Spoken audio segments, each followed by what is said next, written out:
Bonjour à tous, donc on va justement aller sur ce sujet des oracles, ou du moins sur un cas particulier d'oracle qui est Kéros. Et on va voir à la fois comment Kéros fonctionne d'un point de vue théorie des jeux et incitation économique, et les différents types de conflits qu'il résout pour le moment. Donc on a vu enfin, dans la présentation précédente que pour certains contrats, il y a pas de subjectivité, donc les blockchains peuvent l'exécuter automatiquement. Typiquement, si on fait un échange, on échange du stablecoin en dollars contre du stablecoin en euros. On peut faire un smart contract qui prend X de ce stablecoin et qui l'échange contre Y de ce stablecoin. Et c'est relativement simple, c'est juste du code, et il n'y a pas de subjectivité et pas besoin d'intervention humaine. Maintenant, lorsqu'on a des contrats qui soit demandent de l'interprétation subjective, ou soit font référence à des éléments extérieurs à la blockchain, on va avoir besoin d'humains. Donc, dans la présentation précédente, on parlait de packs d'associés. On peut voir des contrats, par exemple, en ce moment, c'est des contrats sur l'élection américaine. Qui a gagné l'élection américaine? Il y a différents dérivatives qui font référence à l'élection américaine. Et la blockchain ne peut pas savoir qui a gagné l'élection américaine. Pour ça, il y a besoin d'intervention humaine pour donner ces informations sur la chaîne. Alors un exemple vraiment basique qu'on peut avoir avec Leros, on a Alice en France qui va aller prendre un développeur Bob en Argentine euh, et le résultat ne satisfait pas Alice et Alice veut récupérer son argent. Euh, Ça pose un problème. Ce qu'on peut faire pour éviter ça, on peut utiliser ce qu'on appelle un smart contract, donc d'escroc en anglais, de tiers fiduciaire en français où Alice va mettre son paiement dans le smart contract. Si tout se passe bien, elle va valider et Bob va être payé. Et par contre, s'il y a un problème, elle peut faire appel à Kleros, qui est le système de résolution de litige. Alice et Bob vont donner leurs preuves. Et là, Kleros va décider que en fait, Alice est la partie qui doit récupérer l'argent parce que le contrat n'a pas été effectué par Bob et donc le contrat rend l'argent à Alice. Mais à aucun moment, Kleros ne peut prendre l'argent pour lui ou pour prendre d'autres décisions.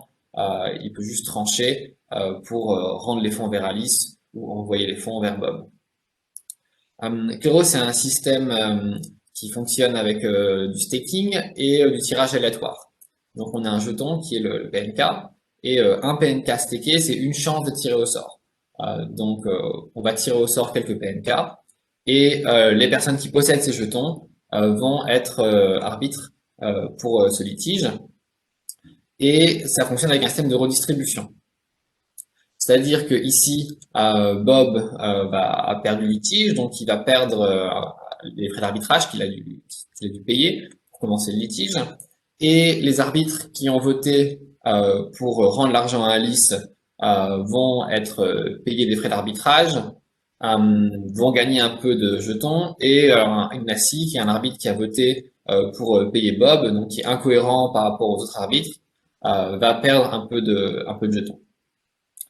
Donc, même en étant honnête, on n'est pas forcément tout le temps cohérent. Mais si on a un arbitre qui vote systématiquement de façon incohérente par rapport aux autres arbitres, c'est une bonne indication que il fait pas son travail, qu'il peut voter au hasard par exemple, qu'il peut prendre des pots de vin, et donc il perd des jetons, ce qui lui fait donc perdre des chances de tirer au sort. Et donc le système, c'est un système qui s'auto-ajuste pour retirer les acteurs qu'il considère comme étant inefficaces voire même malicieux, et qui essayerait de prendre avantage du système, soit en prenant des pots de vin, soit en votant de façon aléatoire en espérant être payé. Donc ça, c'est un système qu'on appelle le système de shilling coin. Donc l'idée ici, c'est qu'on a beaucoup de carrés, et on veut choisir un carré, et on va choisir le même carré que les autres. Donc essayez chacun de penser quel carré vous voulez choisir, sachant que votre but, c'est de choisir le même carré que les autres. Vous pouvez écrire dans le chat le carré que vous avez choisi. Est-ce que je peux voir ou est-ce que quelqu'un peut me dire? J'arrive pas à voir le chat quand je suis en partage. Euh, voilà, donc c'est ça le carré A6. Donc les gens vont choisir le carré A6. En soi, n'importe quel carré serait un carré possible, mais on a ici un carré qui est spécial par rapport aux autres et sur lesquels les personnes vont converger vis-à-vis de leur réponse. Et donc ici, c'est le shilling coin. Et dans le cas de Keros, ça va être un jugement qui est le jugement honnête. Est-ce que vous voyez toujours la présentation? Yes, ça fait un truc bizarre maintenant. Désolé. Oui, en fait, on voit ton écran, donc on voit ce que tu viens de. Je vais juste le relancer Oui. parce que. Ok, je relance la présentation. Désolé pour ce petit intermède. Hop,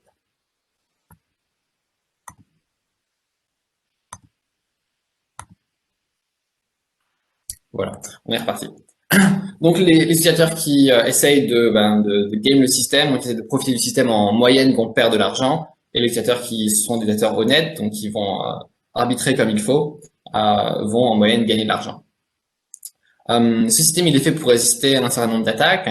Le premier problème qu'on va avoir, c'est ce qu'on appelle l'attaque civile, qui est qu'est-ce qui se passe si quelqu'un crée plein de fausses identités pour avoir plein de chances d'être tiré au sort.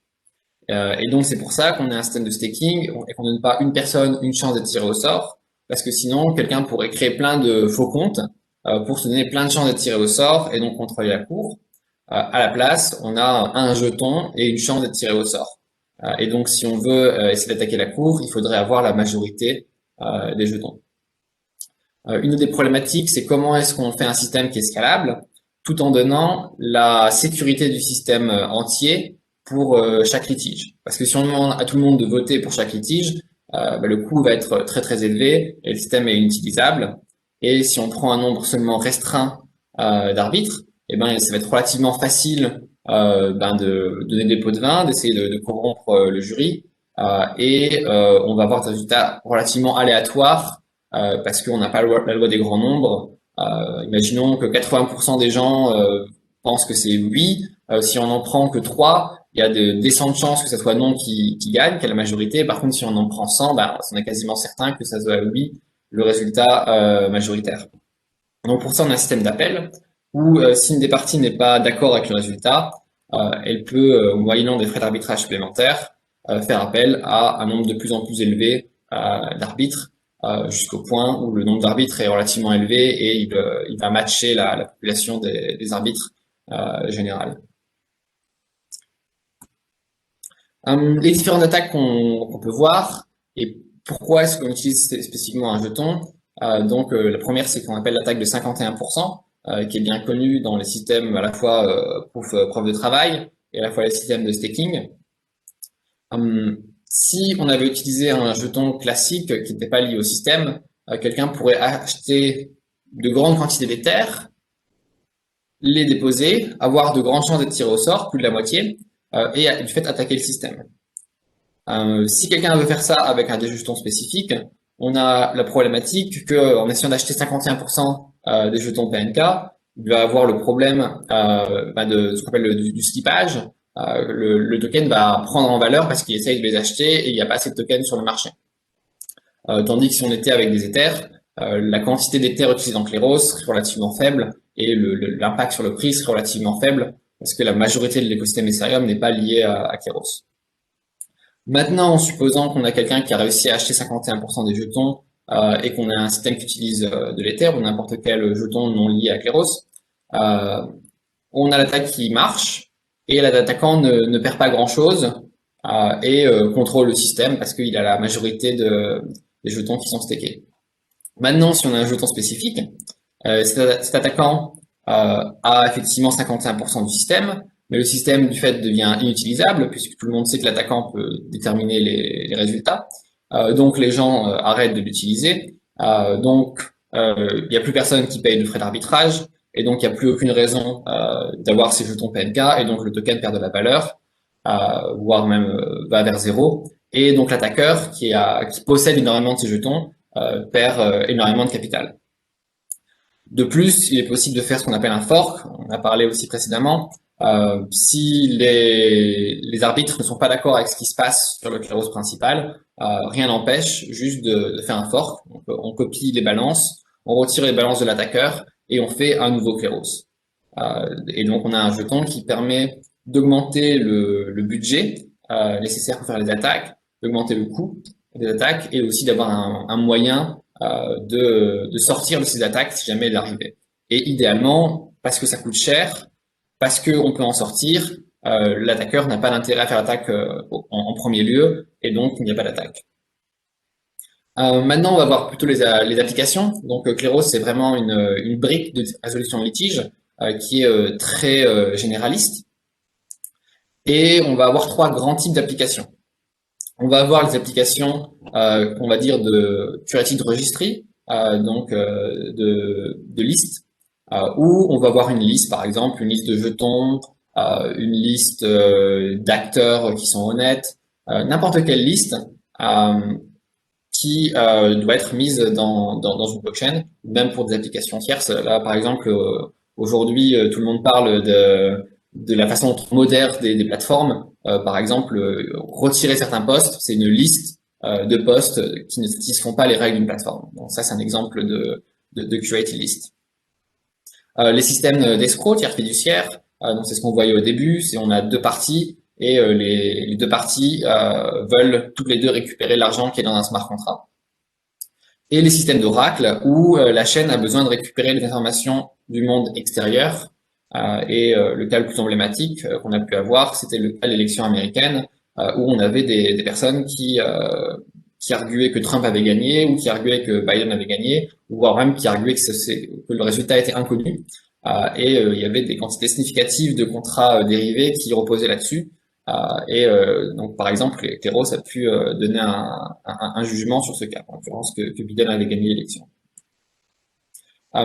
Ici, une petite carte de l'écosystème Clairos avec donc on voit T2CR qui est une liste de jetons dans l'écosystème Ethereum. Donc c'est nécessaire pour différentes applications d'échange. Ils ont besoin d'avoir une liste de jetons pour que l'interface graphique puisse permettre aux utilisateurs d'échanger un jeton contre un autre. Et pour ça, il y a besoin de savoir quelle adresse quelle adresse correspond à un tel jeton. Et c'est relativement important parce qu'on a des personnes qui font des faux jetons, qui par exemple vont mettre un jeton qui vont appeler PNK, alors que c'est pas du PNK, c'est déjà arrivé. Ils ont arnaqué des gens pour pas grand chose, ils ont réussi à leur vendre 500 dollars de jetons de faux PNK, mais voilà, c'est toujours problématique. Et donc, ça permet de vérifier que ces jetons sont bien les jetons qui sont liés à un projet, et ça va être utilisé dans les interfaces de certains échanges, Uniswap, Fairdex. On a donc l'application de tir fiduciaire, d'escroc, qui permet de faire des paiements conditionnels, donc au fait qu'un travail soit réalisé. Ça peut être des paiements pour, par exemple, on va échanger des Ethers contre des Bitcoins qui sont sur une autre chaîne. Donc la chaîne Bitcoin ne peut pas lire la chaîne Ether et la chaîne Ether ne peut pas lire la chaîne Bitcoin, du moins pas de façon simple. Et donc on peut mettre des Ethers dans l'escroc. Sur Bitcoin, on récupère les Bitcoins et donc ensuite on peut libérer les Ethers à la personne qui a donné les Bitcoins. Et si jamais la personne qui ne veut pas libérer les Ethers, ça fait un litige qui va être résolu par Clairos. Curate, qui est une application pour faire donc des curated lists, qui est beaucoup plus générale. Par exemple, on a des listes avec Silverfont, qui sont des listes on va dire, de biens d'utilité publique pour l'écosystème d'Ethereum, qui sont éligibles à du financement. On va avoir Omen, qui est un marché prédictif, donc de vérifier que les marchés sont bien des marchés qui soient acceptables par rapport aux règles d'Omen. Realisio, qui est une application d'Oracle. Donc Clairos n'est pas vraiment l'Oracle en lui-même. Clairos répond en cas de litige d'Oracle, et donc avec Realisio, les personnes peuvent reporter les résultats de questions du monde externe, typiquement qui a gagné l'élection présidentielle. Et si jamais ils sont pas d'accord, et ben là il peut y avoir un arbitrage du côté de Clairos. Et dans la majeure partie des cas, les personnes reportent les résultats et c'est pas contesté. Et Crypto Unlock, qui est une plateforme de financement conditionnel, où l'idée c'est de financer des projets de biens publics. mais les porteurs de projets sont payés uniquement si le projet aboutit, et donc Realisio est utilisé pour déterminer si oui ou non le projet a abouti. On va voir à quoi ressemblent ces applications. Donc là, on a par exemple l'application d'escroc, où on va rentrer que c'est un, allez, on va créer une marketplace de chaussettes en lama. On va payer pour 10 000 dollars, pour 10 000 DAI, l'équivalent de 10 000 dollars. On va mettre un contrat qui explique ce que doit faire cette marketplace. Et si tout se passe bien, la marketplace va être faite. On peut libérer les fonds pour le développeur. Et par contre, si la marketplace ne répond pas aux conditions, ben là, on va voir un litige, Cleros, et on va pouvoir répondre non, est-ce que la partie n'a pas fait sa partie, et on va récupérer les Ethers ou les DAI qu'on a mis dans ce contrat de tiers fiduciaire. Le système de Curated Registry avec les jetons. Donc ça marche avec Alice, va donner les informations d'un jeton, mettre un deposit. Si tout se passe bien, personne ne se plaint, le jeton est ajouté. Par contre, maintenant, si elle met un jeton et qu'il y a un problème, on peut avoir Bob qui va déterminer que ce jeton n'est pas acceptable, va aussi mettre un deposit, et on a le process Keros qui se met en place. Les arbitres votent pour rejeter le jeton. Alice perd son deposit. Bob gagne le deposit d'Alice. C'est pour ça que Bob a une incentive à protéger la liste. Et on a donc une liste qui ne montre que les jetons qui satisfont les critères que l'on a donnés. Donc on peut voir à quoi ça ressemble un peu. Ces listes de jetons, ça peut aussi être utilisé par des échanges, cette fois-ci avec des critères un peu plus complexes. Et ça a permis par exemple d'éviter qu'un certain nombre de scams soient listés sur des échanges. Typiquement, on a eu cet exemple avec Chain, où une personne mettait son jeton pour être listé sur un échange, et un participant, en faisant ses recherches, s'est rendu compte que les porteurs de projets avaient de faux CV, donc quelqu'un leur CTO qui prétendait à avoir travaillé à un blockchain research laboratory d'Oxford, qui d'ailleurs n'existe pas.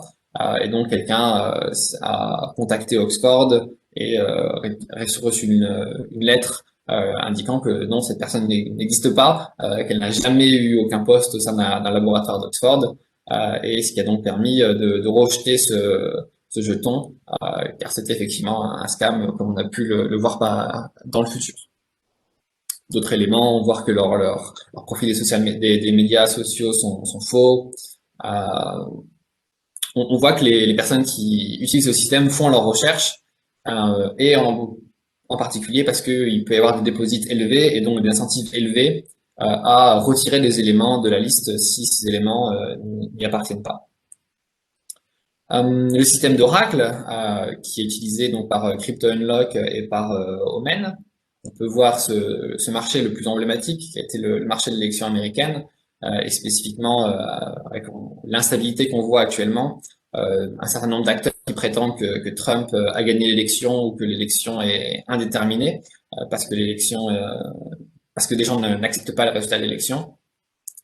Il était donc possible pour certaines personnes d'acheter soit des jetons de oui qui vont payer 1 dollar si jamais Biden gagne l'élection américaine, des jetons de non qui payent 1 dollar si Biden perd l'élection américaine, et ils sont à des prix un peu plus faibles qu'1 dollar. C'est-à-dire que si quelqu'un pense que Biden va gagner l'élection, il peut acheter des jetons à 81 centimes, et si effectivement Biden gagne l'élection, il va récupérer 1 dollar.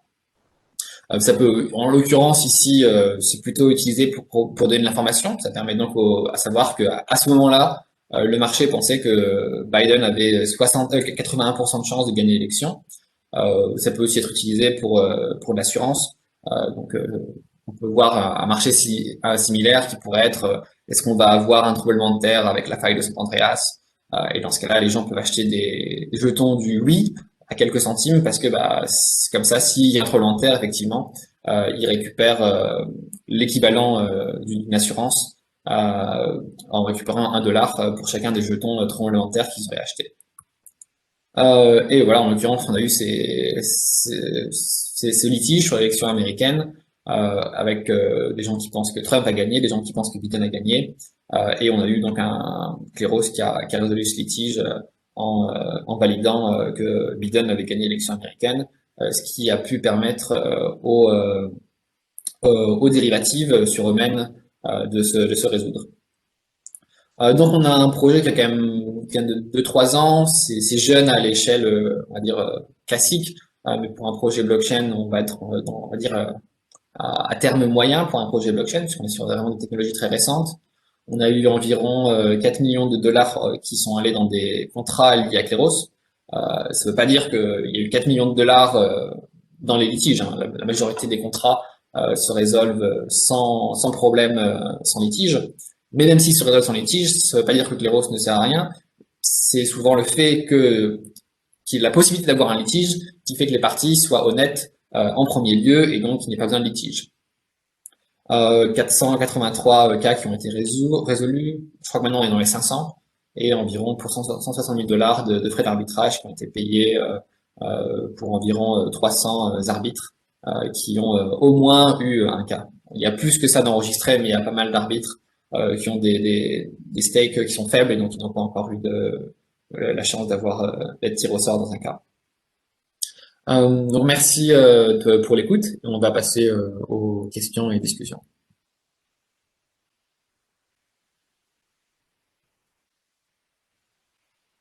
Merci Clément. Est-ce que Dominique, tu souhaites intervenir ou est-ce qu'il y a d'autres questions?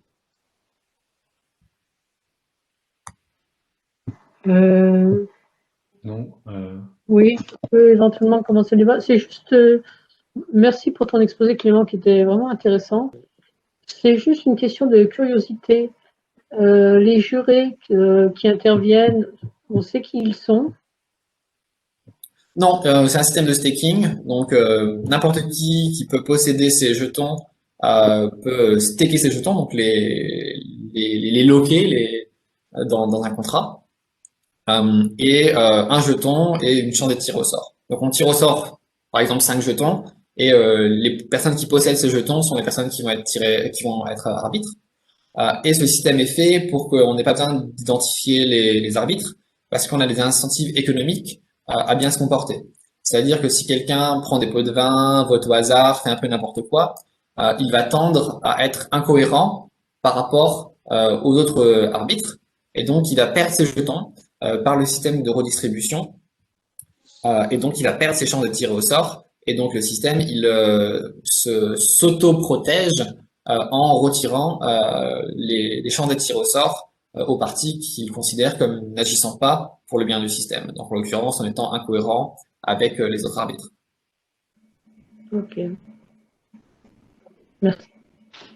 J'avais peut-être une question également. Merci pour votre présentation, c'est très intéressant. En fait, j'ai une double question. Une qui est un peu probablement spécifique à ce que vous avez présenté, et puis une autre qui est plus générale sur l'ensemble de ces systèmes qui sont fondés sur le staking. La première question, c'est donc là vous avez présenté un système qui tend à effectivement permettre la formulation d'une décision. Vous avez utilisé un vocabulaire juridique. Par contre, la question que je me pose, c'est qu'est-ce qui, dans le temps, va garantir finalement une sorte de cohérence des décisions les unes par rapport aux autres, parce que quand on est dans un système juridique, on a envie d'avoir un petit peu de visibilité. Donc, pour faire simple, alors évidemment, il y a le contrat. Le contrat, c'est la règle entre les parties, mais dans un système juridique classique, le contrat, il s'inscrit dans un code civil.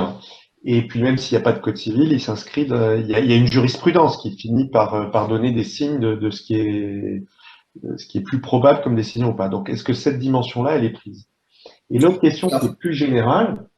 Si je peux répondre à Ouais, une question, ok. j'ai oublié la première question. Vous pourrez poser la seconde question après. Donc sur les règles qui sont utilisées pour la résolution des litiges, il y a effectivement le contrat. On a aussi ce qu'on appelle des court policies qui donnent des règles générales pour la résolution des litiges. Et on a effectivement de la jurisprudence qui est plutôt une caractéristique émergente du système. Ça n'a pas été vraiment planifié. Enfin, quand on a design le système, on n'a pas vraiment planifié cela.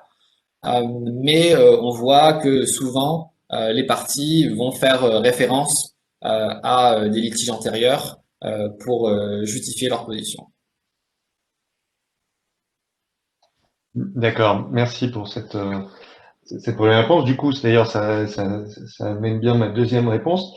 Ma deuxième question, pardon, c'est donc on voit enfin, le système marche, il y a suffisamment de jurés potentiels. Parce que sinon, si on a peu de jurés, et ces jurés potentiels eux-mêmes, donc si en plus demain ils ont une jurisprudence, il va falloir qu'ils consacrent un travail non négligeable à ça. Et donc, moi, la question que je me pose, c'est que finalement, on essaie de construire des systèmes qui reposent sur le nombre, mais si je suis un utilisateur et que j'ai un contrat de durée longue, alors la question aussi, c'est est-ce que les contrats se dénouent de façon très rapide ou pas? Mais si je fais par exemple un contrat avec une partie, un contrat qui dure 3 ans, quelle est la garantie que j'ai que dans 3 ans, le système sera toujours en place, c'est-à-dire qu'il aura généré suffisamment d'incitations économiques pour que le nombre de jurés soit toujours suffisamment nombreux et professionnel, enfin, et éclairé pour m'assurer un bon fonctionnement de ce système de justice. Alors, on est vraiment sur un système décentralisé ici. Donc, il n'y a pas de, voilà, il y a pas de clé privée. La coopérative Kleros pourrait complètement disparaître. Ça marcherait toujours. C'est-à-dire qu'on n'est pas comme une entreprise qui pourrait faire faillite et disparaître. Donc, tant qu'il y a au moins quelques personnes qui continuent d'être arbitres, et ben, le système va continuer de marcher. Justement, si vous avez un contrat, ça veut dire qu'il y a de la demande et donc il y a un intérêt à être encore arbitre. C'est la même réponse que si on parlait de la blockchain Ethereum. Évidemment, je prétends pas qu'on est aussi avancé que la blockchain Ethereum. Hein. La blockchain Ethereum a beaucoup plus une technologie qui est beaucoup plus ancrée hein, que Keros, évidemment. Mais il suffit qu'il y ait quelques personnes qui continuent à faire marcher le système pour que le système marche toujours. La problématique n'est pas forcément tant sur le nombre de personnes. Hein. On pourrait avoir une dizaine de personnes, on pourrait avoir 10 personnes qui sont très sérieuses et qui vont tout le temps staker, ça va bien marcher. Elle est plutôt sur la répartition des jetons où on veut pas qu'un acteur, 2 ou 3 acteurs se collude pour donner des jugements qui soient faux, qui soient malicieux. Et pour ça, même en supposant qu'on a un nombre d'acteurs restreint, même si imaginons qu'on n'ait que 10 personnes, ces 10 personnes auraient quand même une incentive à donner les bons jugements parce que Kleros, c'est un système qui est complètement opt-in. C'est-à-dire que quelqu'un choisit Kleros comme arbitre du contrat et si Kleros marche pas bien, les gens vont choisir d'autres choses. Donc, si les gens choisissent d'autres choses, ça veut dire qu'il n'y a plus de frais d'arbitrage qui sont payés, ça veut dire qu'il n'y a plus d'intérêt à avoir des jetons, ça veut dire qu'il n'y a plus de valeur de jetons. Donc, les personnes qui ont ces jetons, elles ont un intérêt à ce que le système marche parce qu'elles ont un intérêt financier à ce que le système marche. En plus, évidemment, si les gens sont honnêtes, ça marche. Si les gens sont, un peu greedy, normalement, ça marche aussi parce que leurs incentives économiques sont alignés avec le bon fonctionnement du système. D'accord, merci. Je pourrais vous faire faillite, ça marchera toujours. Enfin, quand je dis faillite, je parle de la coopérative Kleros comme système. J'aurais une petite question aussi. Bonjour Clément. Alors, dis-moi, est-ce que vous auriez des statistiques un petit peu du nombre d'adresses qui ont déjà été tirées au sort, de leur richesse médiane en termes de PNK, pour savoir si on n'a pas justement des gros porteurs qui sont tout le temps tirés au sort? Est-ce qu'on a quand même des petits porteurs qui peuvent être tirés au sort? Voilà, avoir un petit peu une idée du bassin d'arbitres sur lequel vous reposez et quel serait un petit peu leur... Alors, vous voyez toujours mon écran là? Ok, ouais, super. Voilà, donc là, je vois Kleros Board, donc d'ailleurs qui est pas créé par la coopérative Kleros, hein, qui est créé par des utilisateurs. On voit que ici, il y a 452 arbitres qui ont staké. 343 ont déjà été tirés au sort. Et est-ce qu'on peut voir quelque part est-ce qu'on voit la stake médiane? On voit la stake moyenne. Ok. Voilà, on peut voir par parcours. On voit que sur les cours générales, en moyenne, on est vers les 200 000 jetons, c'est quand même beaucoup. Mais si on regarde sur des sous-cours, parce que Kleros marche avec un système de sous-cours. Mais Donc ça, j'ai passé, hein, parce qu'on a un temps un peu limité. Mais la plupart des gens, enfin, toute personne qui stake va automatiquement staker dans la cour générale, mais elle peut aussi staker dans des sous-cours qui vont être spécifiques et parfois qui nécessitent des compétences spécifiques. Donc par exemple, la cour blockchain technical qui nécessite d'avoir de la connaissance technique blockchain. Et là, par exemple, le nombre d'acteurs est beaucoup plus restreint puisqu'on n'en a que 11 parce que ça demande des compétences techniques assez particulières que tout le monde n'a pas. Par contre, sur des cours plus classiques, on va avoir plusieurs centaines de personnes qui stake. Donc l'euro, on est là depuis peut-être 3 ans, je crois. Donc effectivement, on peut toujours avoir une meilleure distribution des jetons. Mais voilà, on est très loin d'avoir un acteur qui aurait 51% des jetons. Si on voit des gros litiges, il va y avoir certaines personnes que les gens appellent des whales, donc, qui vont avoir beaucoup de jetons et être tirés au sort parfois plusieurs fois. Mais ces whales ne sont pas suffisantes pour décider des résultats à eux tout seuls. Et d'ailleurs, même si c'était le cas, bah, ils ont une incentive à ce que le système marche parce que sinon, leurs jetons ne vont plus valoir grand-chose. Ça doit être les mêmes problématiques qu'on a dans tous les systèmes de staking, hein, donc, qui est aussi valide pour Ethereum 2.0, 2.0. On veut éviter à ce que des acteurs aient plus de 51% des droits de vote. Et les systèmes de staking tendent à répartir les droits de vote de façon plus équitable que les systèmes de preuve de travail, parce qu'on n'a pas d'économie d'échelle dans les systèmes de staking, alors qu'il y a des économies d'échelle dans les systèmes de preuve de travail. Donc bien sûr, rien n'est parfait, on voudrait toujours avoir beaucoup plus de personnes qui utilisent Scleros, mais il faut voir qu'on on a un projet qui est là depuis 3 ans, et donc les jetons se dispersent au fur et à mesure du temps, mais on est quand même très loin d'avoir une personne qui aurait 51% des jetons. Je continue là-dessus, mais il n'y a pas de pondération dans le tirage au sort, genre ce qui se développe beaucoup avec Gitcoin, d'avoir pondéré pour essayer d'évacuer une partie du pouvoir des whales sur le tirage au sort, pour donner peut-être plus de chance relative aux petits porteurs. Alors c'est vrai que ça demande d'avoir un système d'identité, parce que sinon on a encore le problème de l'attaque civile, qui consiste, si les petits porteurs ont un avantage, enfin si avoir 50 jetons dans 2 adresses, ça donne plus de chances de tirer au sort que d'avoir 100 jetons dans une adresse, et ben les gens vont juste créer des adresses pour augmenter leur chance d'être tiré au sort. Donc il y a ce problème d'attaque civile. Et c'est pour ça qu'on est sur le moment un système qui est complètement proportionnel à la quantité de jetons.